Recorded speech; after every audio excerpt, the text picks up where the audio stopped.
There is a quiet ache many believers carry, but rarely admit out loud. It shows up in moments when the prayers feel routine, when worship words come easily but don't seem to reach very far, when faith is still present yet the fire feels distant. Life keeps moving, responsibilities keep stacking up, and somewhere along the way the soul begins to run on memory instead of presence. We still believe in Jesus, still defend the truth, still call ourselves His, but inside something feels thin, not broken, not lost, just disconnected. Jesus spoke directly into that condition long before we had language for it. On the night before the cross, with pressure closing in and time running out, He didn't give His disciples a strategy for survival or a blueprint for influence. He gave them a relationship to remain in. He said, "Abide in me," not visit me, not work for me, not impress others for me. Abide, stay, remain, make your home here. Those words were not spoken to strangers. They were spoken to men who had walked with Him, eaten with Him, seen miracles with their own eyes. And still, He knew how easily the heart drifts. He knew fear was coming.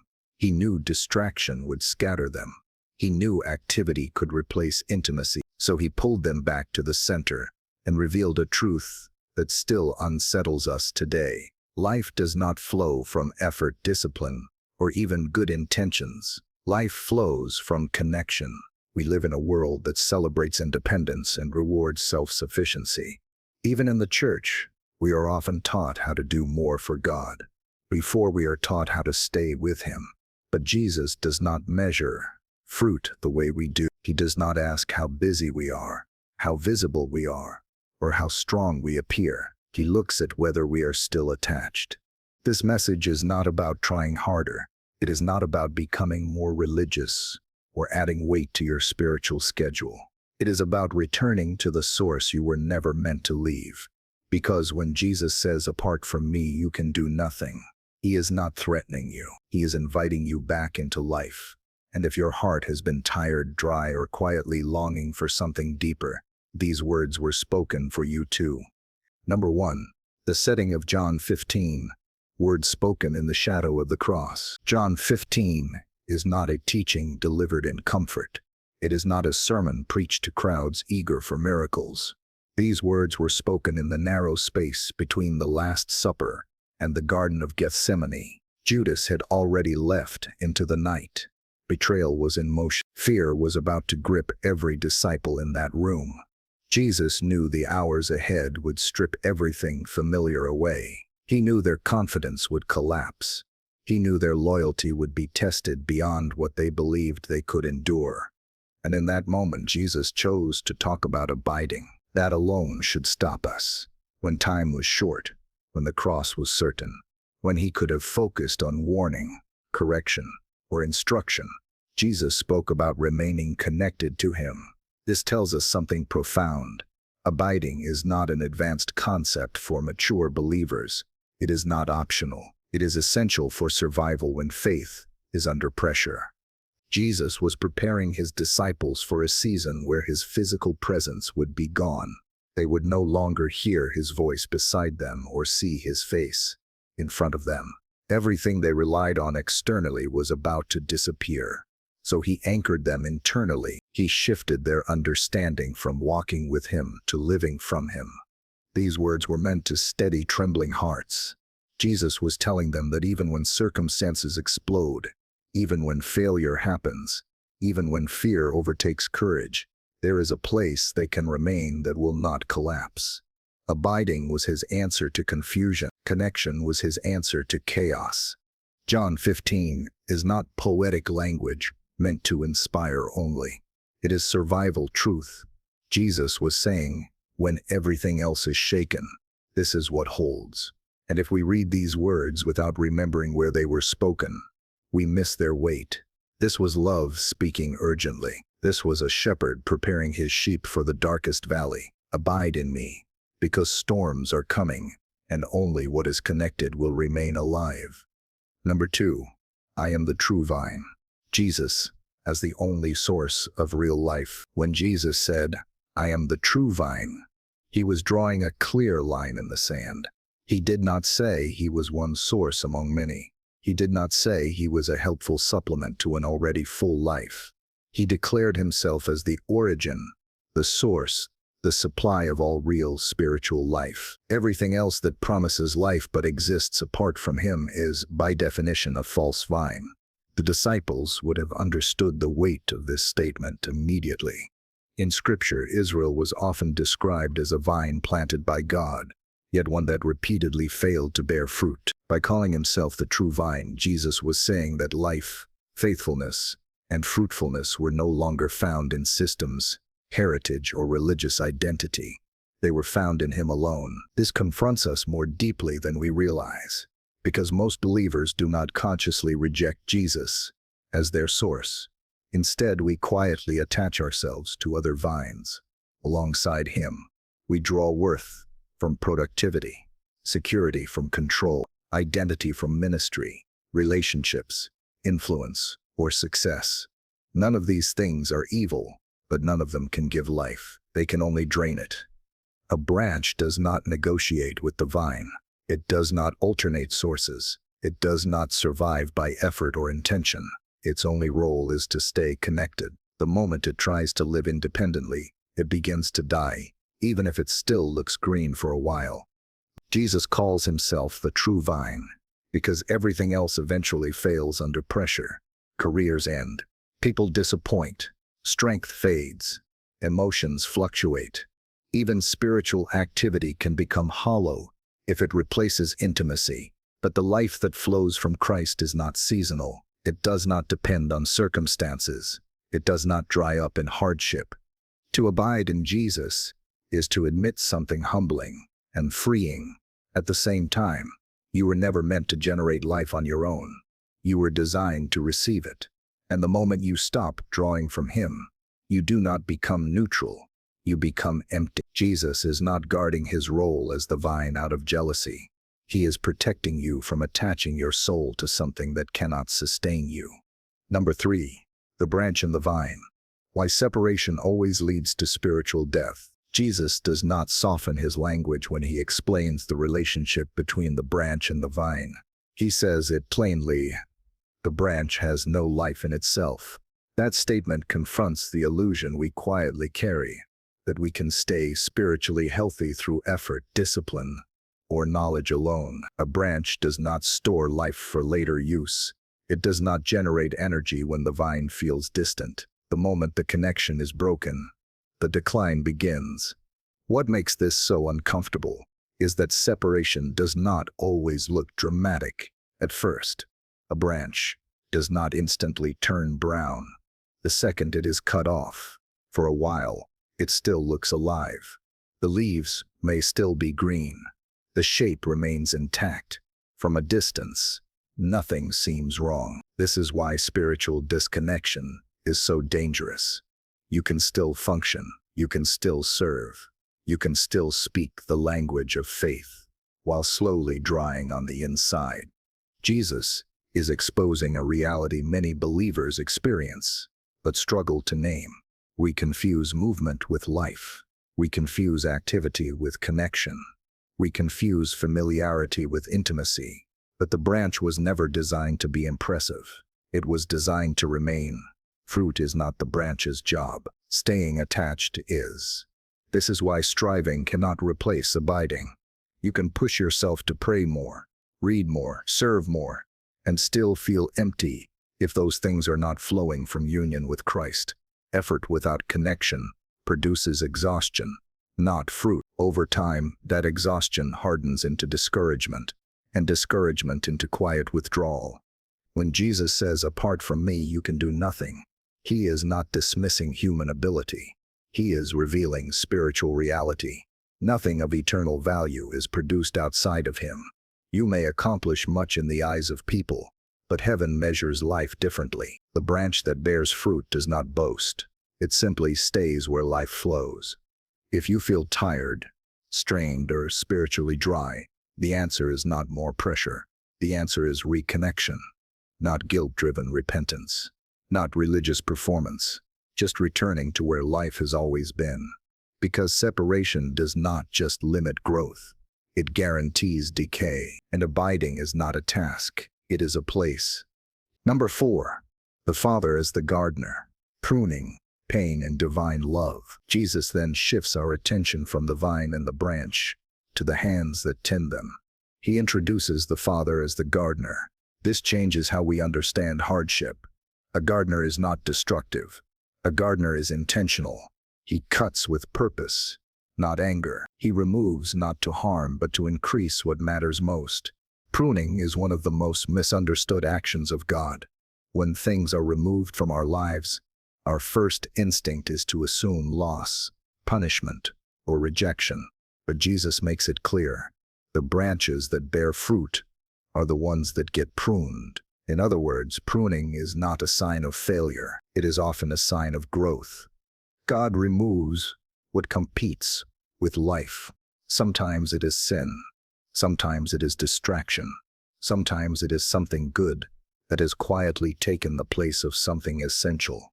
Pruning hurts because it involves letting go. It feels like reduction. It feels like being cut back. But what feels like loss is often preparation for deeper fruit. The gardener sees what the branch cannot. He knows where energy is being wasted. He knows which growth is shallow and which can sustain weight. Left unpruned, a vine can grow wild and impressive, but produce little of lasting value. The Father is not impressed by size. He is committed to fruit that remains. This is why seasons of pruning often feel confusing. You may be obeying God and still experience things being stripped away. You may be faithful and still feel reduced. But reduction in God's hands is never abandonment. It is alignment.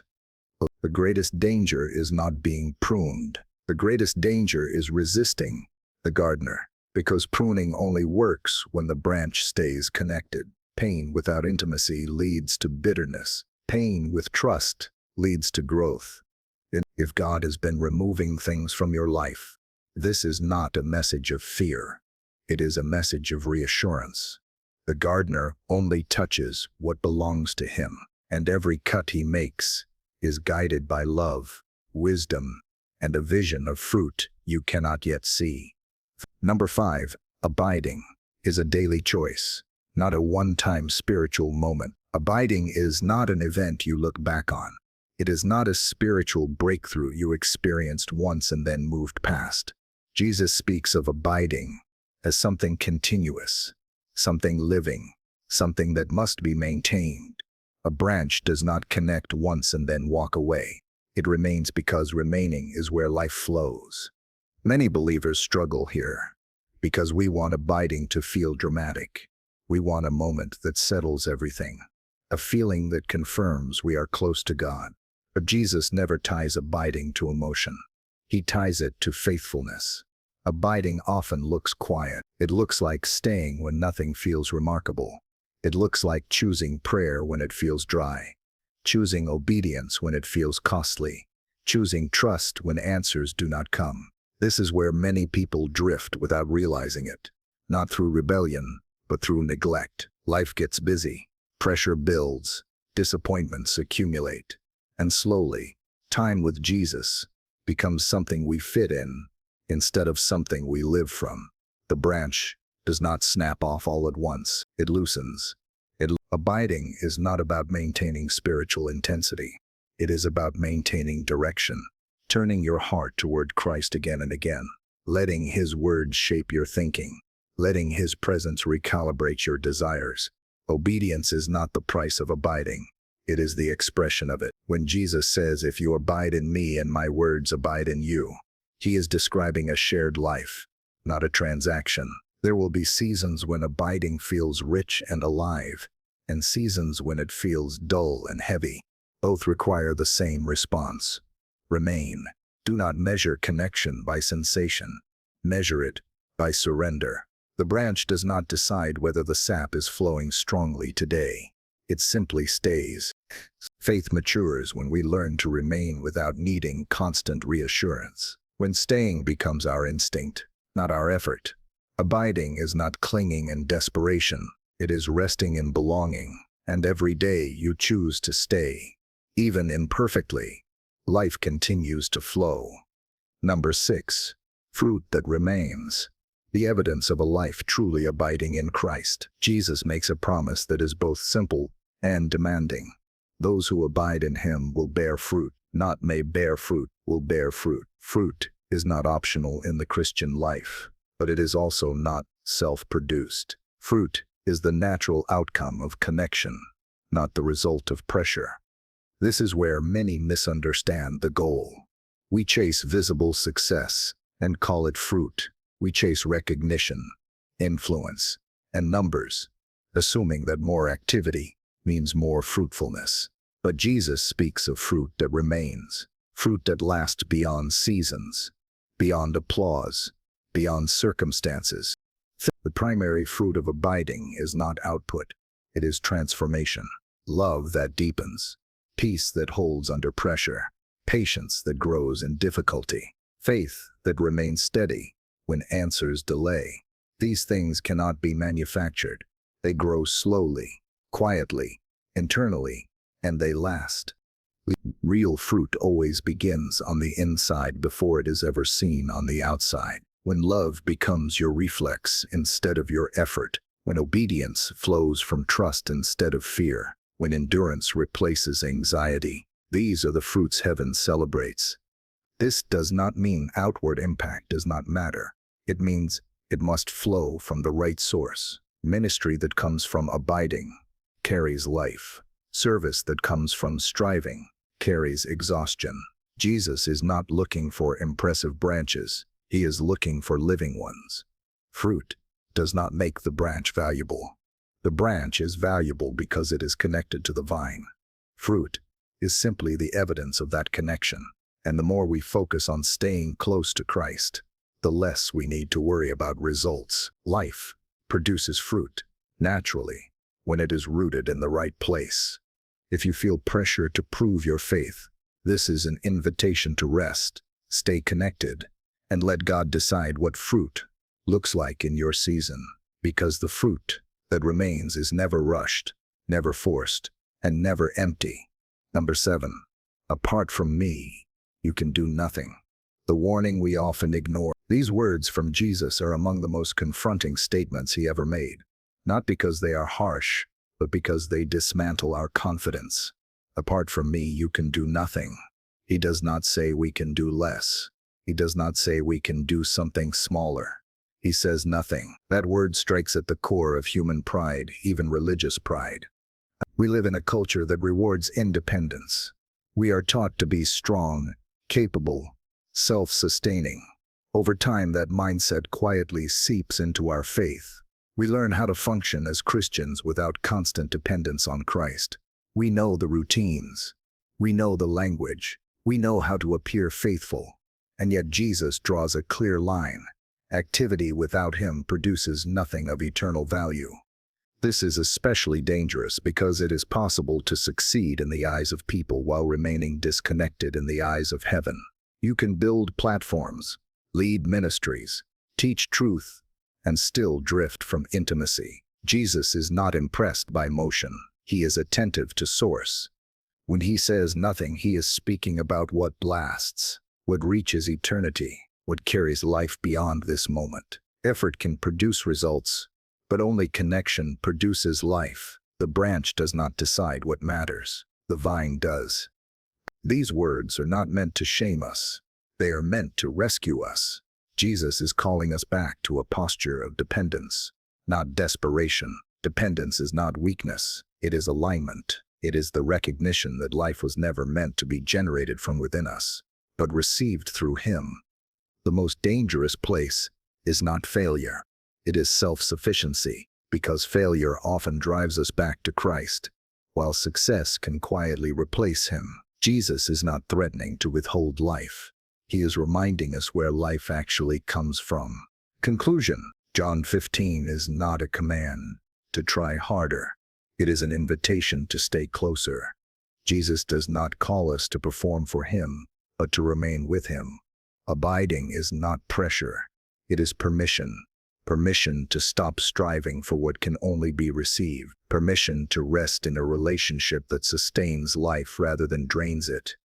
If your faith has felt heavy, this is not a call to add more weight. If your heart has felt distant, this is not a demand for perfection. It is a gentle but firm invitation to return, to stay, to dwell, to make your home where life flows freely. Jesus does not ask how far you have wandered before welcoming you back. He does not measure your worth by your output. He offers himself as the source again and again, and his promise remains unchanged.